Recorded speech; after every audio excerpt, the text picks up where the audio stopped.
So this was throughout Barack Obama's presidency. He would have this music series in the White House, which was, I don't know if it was unprecedented, but was certainly something new, in our era. And it was actually pretty wide ranging. When I went to do the research for the article, I saw this. It wasn't just like he was just inviting black artists, but I think because of the fact that black artists had never been welcomed into the White House, that got the most attention. So like when Common, when he brought Common in, that became a thing. So it was a collaboration with BET, and it was Belle Biv DeVoe, De La Soul, Common, Leslie Odom, Yolanda. It was clearly a black music thing. Although Bradley Cooper was there, it was the wildest thing.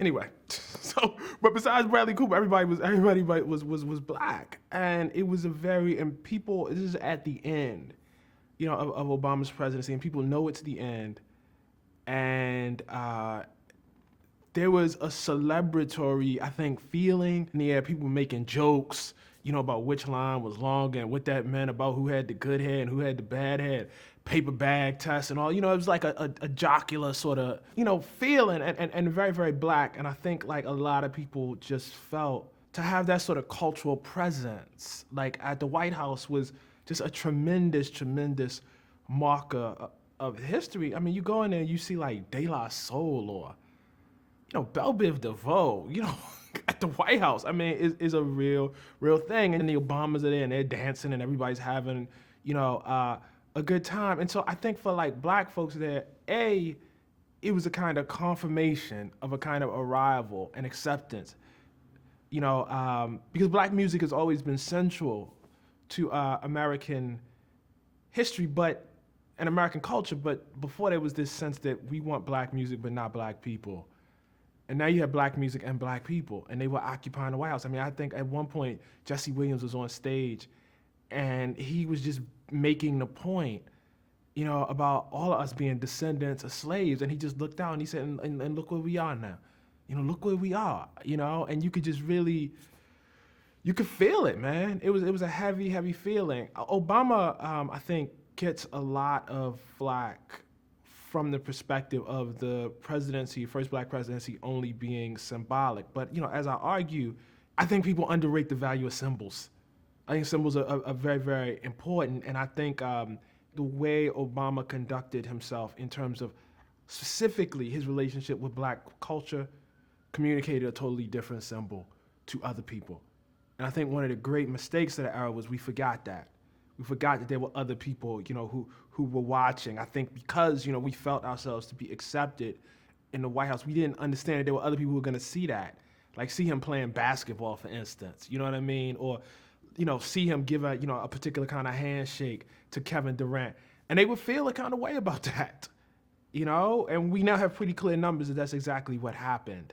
As beautiful as that party was, and it really was. I mean, it was just an exceptional, I actually think that's people are going to remember that. Like, I think it was historic, to actually be there. I don't even usually like those things, but I felt like, you know what I mean? This is going to be historic. I was writing about it. But I think a lot of the joy was, and this is going to continue. You know what I mean? Like, it's going to keep going. Hillary Clinton wasn't Barack Obama, but it was the same, sort of movement and everything. If anything, what was underrated was the sheer power of revanche, and historically redemption.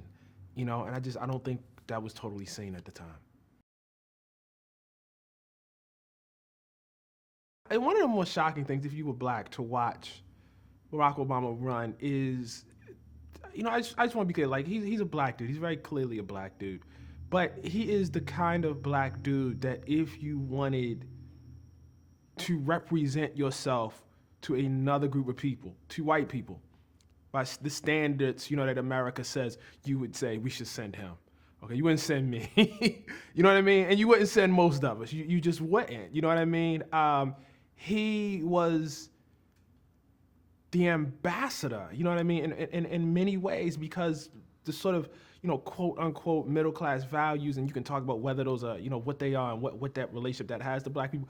But let's just say the values that America says upright people should possess. He seemed to possess them. Well educated, articulate, as they so often said. Had a wife who he seemed to, love and adore.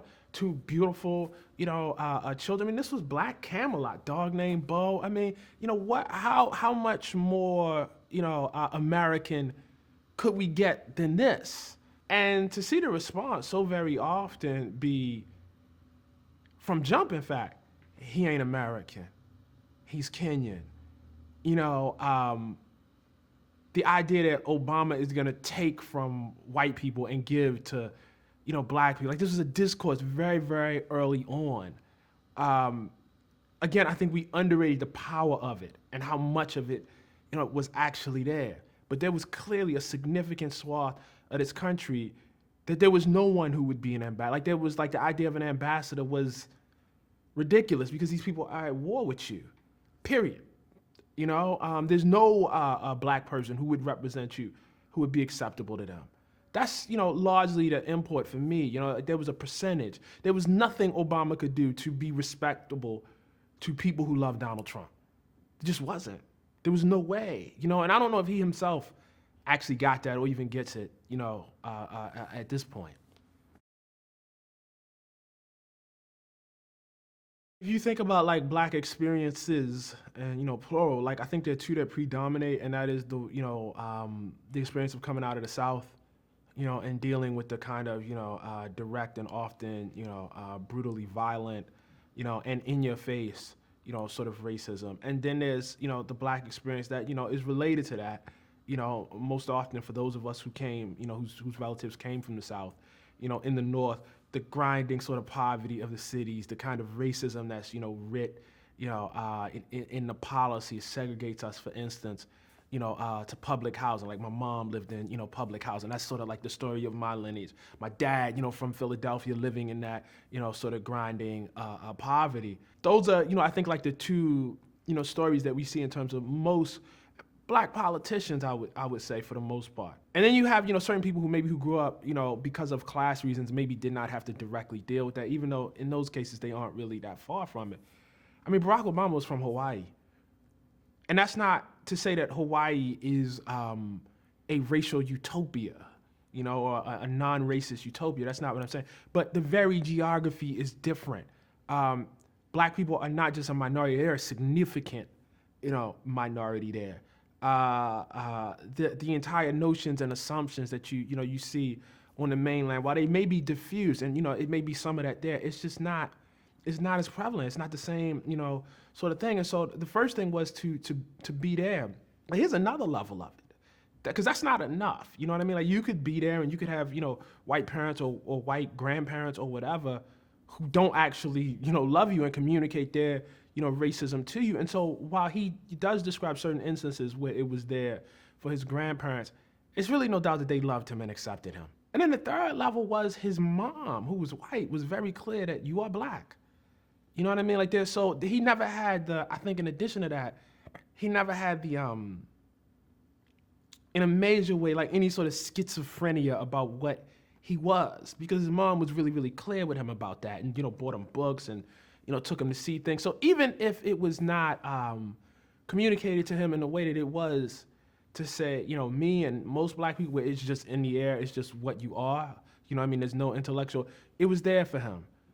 And I think that is highly, highly unusual. There are a lot of black people throughout history who are biracial, who had white parents. That's not particularly uncommon. I think that gets overrated when people talk about his experience. Frederick Douglass, Booker T. Washington. We have a long history of, black people who have white parents. That's not really what it is. It's that plus those other things that make it just fundamentally, different. So Barack Obama is living, in Hawaii, and a large part of like how he's seeing blackness is not just, it's in the things his mother, is giving him, but it's also, through the television. So he's watching basketball, and it's Dr. J. That's blackness. Dr. J is blackness.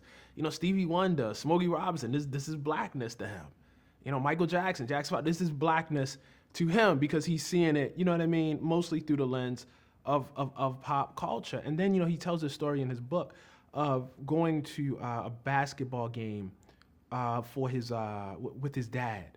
He's looking at basketball and he's looking at not just the fact of basketball, but how these black players that are on the court actually play basketball and how they look and the culture that they brought with them from the mainland. Culturally, like he's in love like right away, and I actually think a lot of his success was his ability to communicate that love to black people, even if he didn't do it the way someone who was raised in it would do it. You never doubted that he loved the culture, and I think like that goes back to his childhood. I would say that it probably emerges from a more dire need. You feel yourself and so much of your identity to be constructed by people who hate you. You think about like Frederick Douglass, born Frederick Bailey, recreating himself. Malcolm Little, becoming Malcolm X. Myself, my whole name, is this attempt, for black folks to, sort of reclaim, some sort of identity. And it was a strong, who am I? What am I? Even, these names that people think of as, sort of ghetto or black names. I mean, it's actually an attempt to claim. Say in his book, Barack Obama says, don't call me Barry anymore. That's familiar. That's familiar. I mean, the decision to say I am Barack, you know what I mean? Which is very different than not to cast aspersions on anybody, but immigrant groups that come here all the time that want to integrate actually do the inverse. Assume these very American names, and in fact, he said no, I'm Barack. He, leaned into what one would consider the most alien aspect of him. That is not unfamiliar, I think, to black people.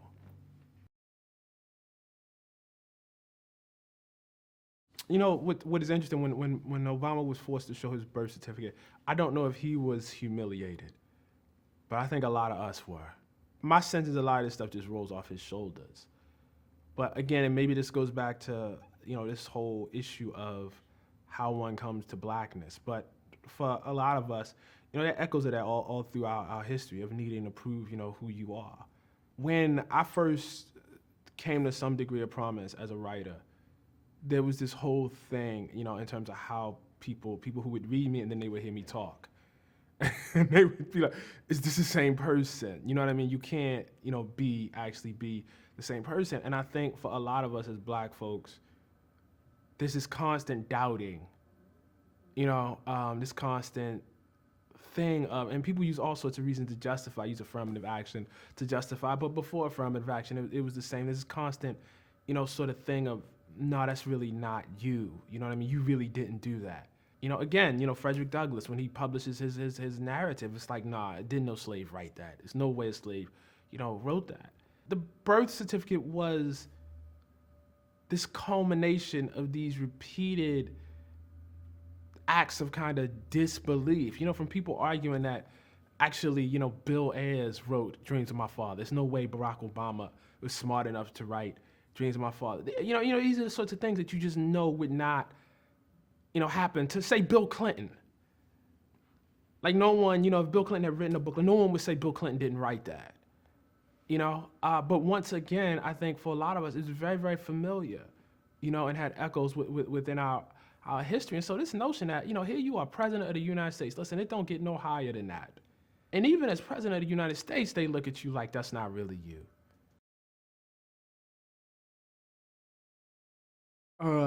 I was sympathetic to Joe Biden. I think a lot of us wouldn't have said it like that. I think what gets underappreciated is within the black community, there was great frustration with our representatives. And this is not, really that talked about, because, you're in a larger fight. But I thought Barack was clean. That was how I thought about him too. Like the thing about him was, I was like, listen, man, I will have, one disagreement with Barack Obama up one side and down the other. He's never going to embarrass me.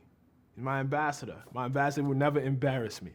He's not, gonna get caught with a 21-year-old White House intern. That will never happen. I mean, people forget what the popular images of black people were in the mindset. Listen, I love hip hop. I love rap. You know what I mean? That's the music I grew up on. But the idea that like rappers and basketball players, I love basketball, I love LeBron. There's no disrespect to these guys. But the idea that was the range in which black men existed in the pop culture for the most part. And that was it. And so it was really something beautiful about, seeing, for those 8 years, something else, Now, it shouldn't be all that either, you know what I mean? But it was good to see something different, something clean, as Joe Biden said, Now, our inference from it is a little different, but I understood, man. I understood. And you know what? He wasn't even just clean, as it turned out, for us. He was clean personally for a politician, And I want to be clear, I separate that from his, policies, which, folks can have, all sorts of arguments about, and legit ones. But as a symbol and as a representative, it was good to see. I think one of the things that happens is people often ask, they weigh back and forth, how much of, the immediate opposition to Obama and the, opposition, and how much was it race and how much was it something else? And one of the answers that you often get is, well, it wasn't just race. To the extent that it was race at all, it's always wrong, though. It's always wrong. I don't care if it was 10% or 5%. It was always wrong. And with him, it was not 10 or 5%. The way to understand this is this does not require a Mitch McConnell or John Boehner or Paul Ryan to be personally racist. That's not really the question, or be bad people or bigots or whatever, however you want to. That's not the actual question. The question is structural. What is the Republican Party right now? What was the Republican Party when Barack Obama entered office in 2008? It was a white party. In the South, there were whole regions where literally, the difference between the Democratic Party and the Republican Party was that the Democratic Party had large numbers of black representatives and, some white representatives. And the Republican Party basically was, white. And that's generally true even today. If that's your base, if your base is white, period. In terms of international politics, you have Nixon, who runs on, law and order and Southern strategy, all sorts of dirty tricks that had, things to do with race. You have Reagan, who launches his campaign in Philadelphia, Mississippi. You have George Herbert Walker Bush, who has the Willie Horton campaign. You have George W. Bush, whose campaign, when he was campaigning against John McCain, campaign spread this rumor that John McCain had this black daughter. Those are your presidents in the modern era. The ones who want. So you're building on, and that's to say nothing of all the things that are happening at the state level, the government. That's the party. How can you have your first black president and race or racism be no factor? It's ridiculous. There was no other way for this to possibly be. The question is not, are these bad people? Are these people individually racist? It is that the structure of the Republican Party right now, and again, we have plenty of evidence on it, is built, almost entirely on white people. It's a white party. There's no way for that not to be racist. The other thing is you have to look at the rhetoric that people employed. Newt Gingrich called Barack Obama a food stamp president.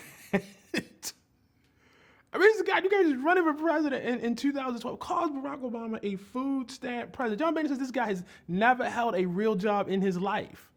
This was the actual, and this is at the top. When that's the rhetoric, I mean, what is the base, actually thinking? People, the news outlets, Fox News, the propaganda outlet, in Obama's America, Rush Limbaugh in Obama's America, black kids, beat up on white kids. This, hyping up by Megyn Kelly of the new Black Panther Party as some sort of grave threat. The way voter fraud and this notion of voter fraud suddenly gained strength, in the Obama era. Bill O'Reilly, after, 2012, when Obama wins, saying, this is not the country for white people anymore. These other people want stuff. It was all there. The toleration of Donald Trump. A lot of people right now think of this notion that, Trump is some sort of break from history or different, but people forget. The Republican Party tolerated him the whole time. Tolerated his campaign, laughed about birtherism the whole time. You had a situation where half the Republican Party, at any point, anywhere from 40%, half the Republican Party believed that Barack Obama was not a citizen. I mean, I don't know how that's I don't know the non-racist explanation for that. You know, you would have to be blind. And I think in many ways, this, in fact, played into the narrowing of what the conversation could actually be. Because if half the opposition party don't believe you're legitimate from the beginning, if they have a history of nominating presidents who are not above, using race and racism in order to win, what can you do? I mean, what possible grounds for talking can there be? And I think actually the fact of the racism piece bled into everything else. It became bigger than that. It wasn't just about Trayvon Martin. It wasn't just about Henry Louis Gates. It was about your ability, for instance, when you find evidence that Russia is, messing with the elections, to actually go to your opposition and say, hey, listen, we need to come together and make some sort of statement. Well, why would they come together with you when half the base doesn't believe you're a legitimate president? If half of them believe you're a Muslim born in Kenya, and this is democracy, they represent these people, how are you guys gonna actually come together to do anything in the first place? Why would they give you a hearing on Merrick Garland when half their base doesn't believe you're a legitimate president? It tainted everything. It was everywhere. What the Skip Gates arrest showed was you basically couldn't speak common sense. One would generally agree that for a police officer to arrest an older man, let's say, in his home is wrong. That probably is not what we want. You're not preventing any crime by doing that. That's not an intelligent act of crime prevention. Barack Obama says the officer acted stupidly, which is, again, the most mildest possible thing that you could say. I mean, I could tell you some other things, but the most mildest possible thing you could say. And for a week, it just envelops everything. So I think what that made clear to them, we got to be really, really careful about what we say. We can't even say basic things. There's no room to say basic things. It was the very fact that Obama said something that, quote unquote, made it worse. So if you look at the statements, for instance, by Republicans when Trayvon Martin first gets killed, and there's a lot of call for unity and sympathy. The moment Barack Obama says, if I had a son, he'd look like Trayvon, everything switches. Everything immediately switches. I think that really narrowed the ability to talk and what you could talk about. I think the thing that you have to contrast, against, say, Cornel West's criticism, Tavis Smiley's criticism, even my own criticism, is Obama among black people was the most popular person ever. I mean, he was I can remember when he was running in 2008 and I was living in Harlem at the time, and the t-shirt stands and the vendors, man, and all of the t-shirts they had with Barack Obama's face and all the posters they had with his face. Black people love this dude, and still do, to a level that is just I've never actually in my lifetime seen before. They feel so well represented. And so it actually made it very difficult to criticize him, I would say. Those of us, who, sort of lodge those criticisms, I don't think it dinged him one bit. I will give him credit, the time I interviewed him, he heard out, what I had to say. Several times he invited me down, to the White House for those little press scrums that they would have, and he would hear out what I had to say and was very eager to engage. But I think that was more intellectual. I don't think in terms of actual, politics, we had anywhere near the effect that, say, birtherism, had. We didn't, well, I'll speak for myself. I didn't want to, not like that. I know I never perceived my criticism as a threat, So first one, he sat here, he sat me right next to him, right? And I felt like I wasn't as aggressive as I should have been as a journalist, right? And he was not playing. He went right at me. He was ready to argue and ready to fight about whatever. Not disrespectful, not rude, but the way you would want to debate with somebody and engage somebody in a debate. So the second time I came down, and I just, I'd been talking to my wife, and I said, listen, I didn't feel like I did my job. I wasn't who I wanted to be. I wasn't as aggressive. I'd never been in like the White House. I know how you're supposed to deal with these folks, right? My wife said, remember how James Baldwin dealt with Bobby Kennedy? It's this famous meeting in Harlem where Bobby Kennedy comes to meet with these activists and writers, and they just give Bobby Kennedy. So you remember that. That's who you're supposed to be. So I went down there and I'm getting myself hyped up because, it's actually quite easy to confront people who you think are irredeemable. It's not hard to confront Donald Trump.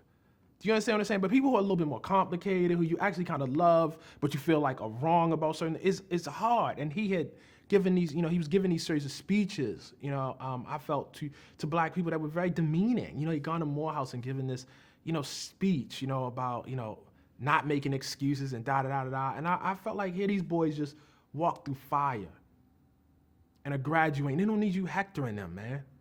They know things that, we will never know.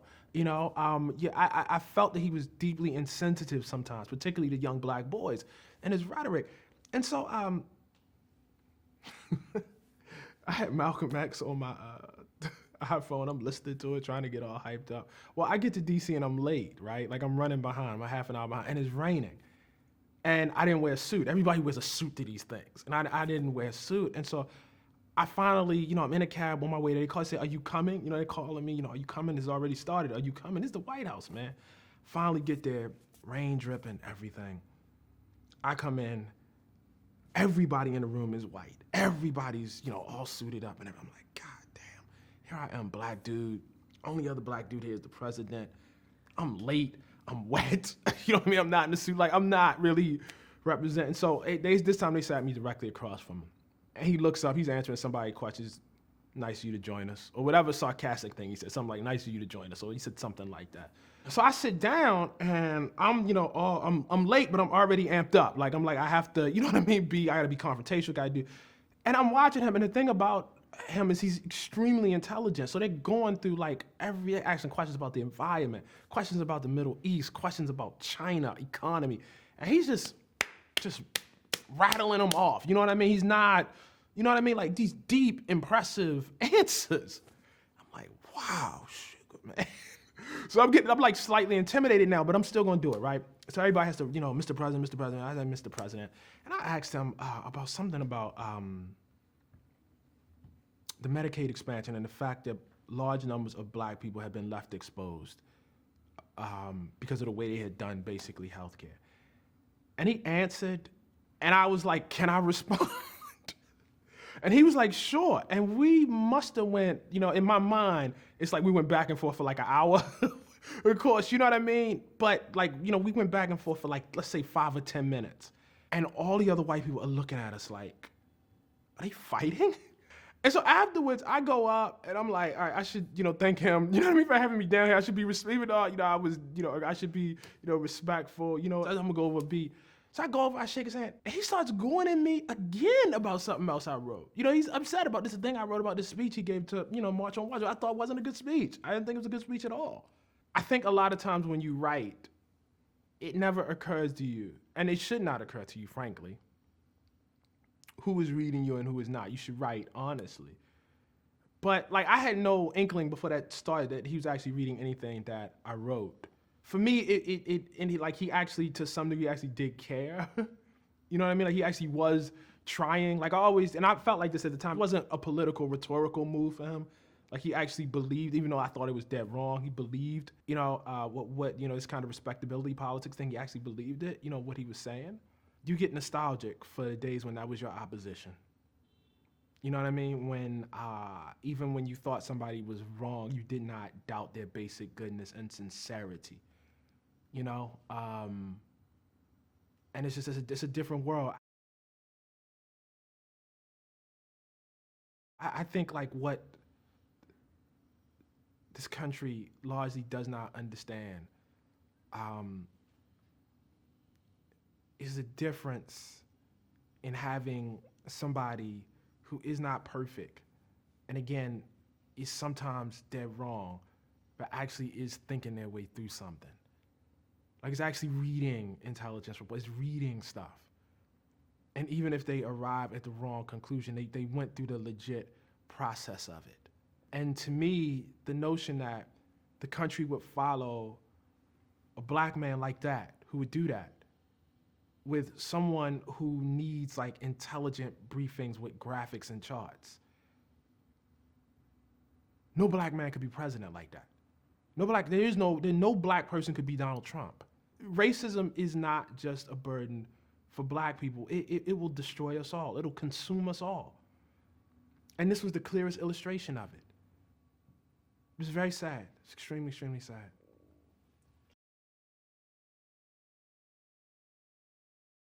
Yeah, I mean, probably as first of all, it's probably his trait. It's him. I don't want to diminish that.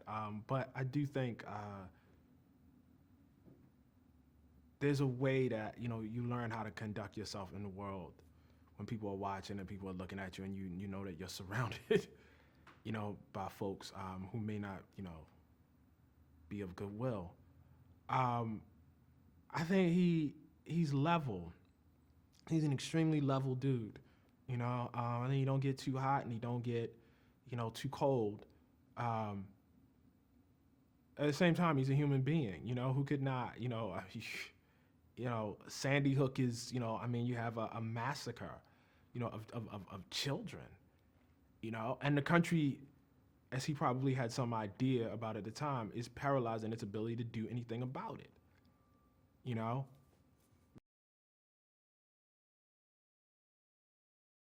Obama's perspective on white America was a major contributing factor in him becoming president. I think it was a major limiting factor once he became president. We deeply underestimate the power of hate, of a particular kind of politics that, takes as its base, I'm not you, you live over there, I live over here. I'm with my people, you're with yours. Now, there were a lot of things that had to happen, in order for Trump to be president, right? I will certainly grant that. You needed an opponent who had, relatively high negatives herself. You needed, him to win in certain states where that opponent would ultimately have more of the popular vote, and yet he could prevail through the Electoral College. You needed the total collapse, of the Republican Party. But even that, on that last factor, I think, like, he just missed the extent to which what Trump was saying was, in fact, in deep concert with folks that he had been facing for the past 8 years. You have to have some degree of optimism and some degree of faith in white America because it's the majority population in order to be president. I don't know how you become president without that, right? But I think also that faith might prevent you from seeing certain things. I think, again, about the fact of him being outside of those two stories, the story of the northern cities and the stories, of the South. Well, what that means is you have not directly seen how evil this can get. You don't have a friend who's actually murdered by a police officer. That's not really something that you really have. You don't have relatives, who have memories of lynchings. But I think about like Shirley Sherrod. I think that was a really, really telling incident. Here you have a black woman who, civil rights activist, part of SNCC. Actually, when, SNCC has its schism, when it goes, some folks want to, go, the Black Power separatist route. Other folks, still believe in the integrationist route. There's a black woman who went the integrationist route, believed in it, like the last candidate in the world, and is that, but like in her family, is this history of lynching and brutality, just the worst kind of racism that you ever want to see. And the notion that the Obama administration bought that this woman was perpetrating some sort of vengeful scheme against white people. It was sad that, you would part with Shirley Sherrod, who in some really, profound ways I've written, made it possible for a black president to exist. In pursuit of people who don't like you, who will never like you, who will never believe you, who will never support you, who have never accepted you. It was incredibly, incredibly sad. The belief in the goodness of white America did not allow you to see that this could actually get really bad. Like, this could get really, really, really, really bad. I know he'll have, a different, version of that, and he would disagree with that. But I think to me that was the tragedy of it. Andrew Breitbart was a provocateur, who came to, quite a bit of prominence in the early years of Barack Obama's presidency and during the candidacy, right wing. He got this Shirley Sherrod tape, which went everywhere. And in the Shirley Sherrod tape, it was this woman who, worked for the Department of Agriculture, who allegedly was perpetrating some sort of scheme to take vengeance on white people, on white farmers, because she was, upset, about something or other. Well, the tape goes viral, it's everywhere, and it gets to the Obama administration. And I believe by the end of the day, or, maybe a day later, she's driving and they call her and they say, you need to submit your resignation right now via BlackBerry. And this woman has to pull over to the side of the road and submit her resignation via BlackBerry. This is somebody who put their body and life on the line, during the civil rights movement. I'm not being metaphorical. I mean, literally, like you're in Albany, you are risking your life. This is somebody who lynching is not myth or history to her. It's like she has a cousin who was lynched. It's like right there, it's touchable. And they're telling this black woman, pull over the side of the road and submit your resignation via BlackBerry. That's their message to her. They believe Andrew Breitbart. They believe the guy who actually is trying to do them in more than they believe themselves and believe that they need to take a moment to, try, maybe we need to figure this out. Well, the full context of the tape comes out like a day later. And it turns out, of course, she wasn't saying that. What she was actually saying was, she had all of this anger because of what had happened in her history and about how she got over it, and ended up helping, folks out. It went so bad that they ended up they found the white farmers who she was actually talking about. And they interviewed them and they said, no, Shirley was always helpful to us. They were so skittish. The Obama administration, was so skittish. Now, what they'll say is, listen, that never got to me. I was, I'm president, I'm up here. But these are your people, right? So you're responsible for them. Wow, that was a very early warning sign. It was a really, really early warning sign. Andrew Breitbart passes away. But the folks he worked with, turned his site into what we now know as Breitbart, where Steve Bannon ends up, basically running the joint, who then helps engineer the election of Donald Trump. It's incredible. It's incredible. I mean, he literally believed the folks who were his foes, who would bring in Donald Trump before he believed this black woman who would, risk her life for the possibility of him to exist. That man, when I think about like moments, and I have moments where I'm really, proud, of Barack. I really do. I really, really do. But that moment, it's the one I'm like the most ashamed of. You gotta take care of your elders. Shirley Sherrod got told to, pull over and, submit her resignation via BlackBerry. That cop that arrested Henry Louis Gates, he got to have a beer with the president.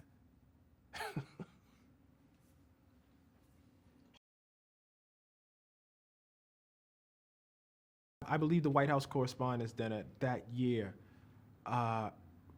corresponded with right about the time where he had to present his birth certificate. And Trump comes to the White House Correspondents then. And I think there is some level of anger on the other side among, folks who, might be termed liberal about like the whole birth of it and how it was just taking over everything. There was a lot of frustration. So Trump was there and Seth Meyers just went in, joke after joke after joke about Trump. And then Barack Obama got up and did the same thing. There is, I think, a lot of revision now that says, well, that was the moment Trump decided he was going to run for president to show Barack Obama. I don't know about all that. I think Trump chooses his foes. I think he ran against Hillary Clinton. I'm just going to say this. I don't think he wanted anything to do with Barack Obama. He had an opportunity to run in 2012, decided against it. I think quite wisely. I don't think he wanted anything to do with Barack Obama at all. So I think like a lot of people, well, maybe he shouldn't have done X, Y, and Z. No, you're at war with these people. What role that ultimately played in Trump running, only Trump can know.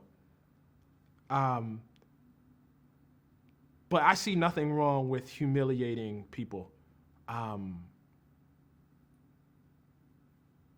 who make it their business to try to humiliate you.